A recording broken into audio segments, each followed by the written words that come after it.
Chris, for you guys as a defense, when the offense is struggling to get it together and you're not getting any rest at all, how difficult is that just simply, especially in the third and fourth quarter? Yeah, it's difficult, but it's something that we train for all week. Coach D, during practice, we have what we call Baylor tempo in every single team period. So, Tuesday and Wednesday, we're running a play in team periods, 28, 29, 30 plays in a 7 minutes period, like 10 seconds or 15 seconds in between each play. So, we practice that the whole year, the whole year we practice it during camp, and it's paying off for us because guys are staying fresh to the third and fourth quarter, and it also pays tribute to the depth that we have on our defense. Guys get tired, guys step in, they make plays.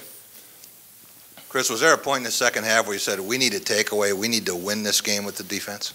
Yeah, we said that the whole game.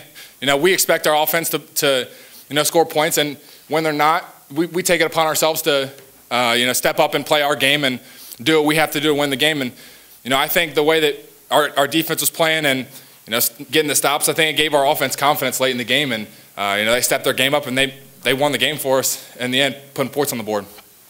Joe, that fourth quarter when they were starting to move the ball, what kind of things did you guys talk about on the sideline to keep things going on the defensive side? We just talked about bowing up, end of the game, we got to finish critical situations. We were out of our gap a little bit on that drive. They were able to crease us a little bit, get 4 or 5 yards. So, when we got to the sideline, we just talked about bowing up. We got to finish the game. We got to make something happen. And, it was just great to come out there with the win. Chris over here. Last week, you kind of hang on a little bit late. Today, you got to kind of persevere until the offense comes through late. How can these sort of wins, are these sort of character-building wins in a season, as you kind of look back and say these are the kind of wins that are the difference between, a very good Absolutely. season? Yeah. Like Joe said, our defense stepped up and, they drive the field and I get a pass interference late in the game, and I come off to the sideline and they ended up kicking a field goal. Our defense stepped up. So, I walk over and, I thank everybody on the defense for having my back. And, I think that right there just shows that, this defense, we trust each other. And we know that if someone makes a mistake, someone's going to have our back. And that's the things that have been built over fall camp and, the first half of this season, the chemistry and, what we have with this team right now, it just keeps getting, stronger and stronger. Joe, could you please discuss, a lot of young players today stepped up. I think that was one of your best defensive performances. Even though you're only a sophomore, you are a leader. We talk about some of those young guys, please. Yeah, they did a great job, Last week, at the end of the game, started passing the ball around on us a little bit. And, our DBs played great today. Justin Lane did a great job. They had a great receiver out there, and Justin did a great job on him. Josiah, Kari, I can go through the whole DBs. They did a great job. Our D-line stepped up. They didn't get 100 rushing yards, I'm pretty sure, and that's one of our goals. So, shout out to them. It was their job. And, it was just fun, man. We're a fun group out there. We have fun. We're a young, enthusiastic group, so it's awesome to be out there with them. Chris, I know you're going to tell us you have more work to do, but 6 wins, that's already twice as many as last year, and now you're bowl eligible. What does that mean?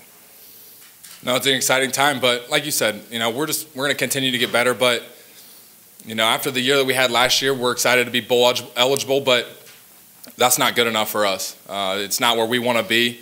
It's not the standards that the guys in the past have set for us, and we're just going to continue to work every single day to become a better team, and like I said, keep growing our chemistry, because with that, we're just going to keep winning games. We're going to keep leaning on each other in times of need in games, and when we're in games like this late in the fourth quarter, guys are stepping up.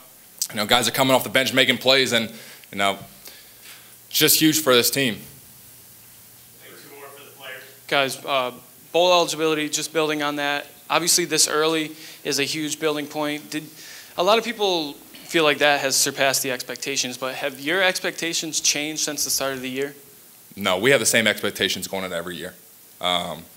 We know what we can do with this team. We know the guys that we have on this team, and we say it every single week. It's not about what the other team does or who they are, or what happens during a game. It's about what we do. We go back and we watch film on the things and the games that we played, and a lot of the big plays and the touchdowns and things that we've given up. It's not what they do; it's what we do. It's mistakes that we've made, and a lot of guys are learning from those mistakes, and that's going to help us going forward in the season. Joe, the 3 times they got down into scoring territory, and you held them to field goal. When you do that as a defense, what does that do for you, and what do you guys say when you come off the field on those situations? Yeah, it's huge. I think our first one, it was a little turnover, so it was a sudden change situation for us. And to hold them to 3 points is huge. As you see, at the end of the game, it was a 10-9 game. So, that was just a shout out to the entire defense coming out, being ready to go, having that fire. And, our offense in the game came up huge, where we were able to flip the field. And, that's something that we talk about all the time, too.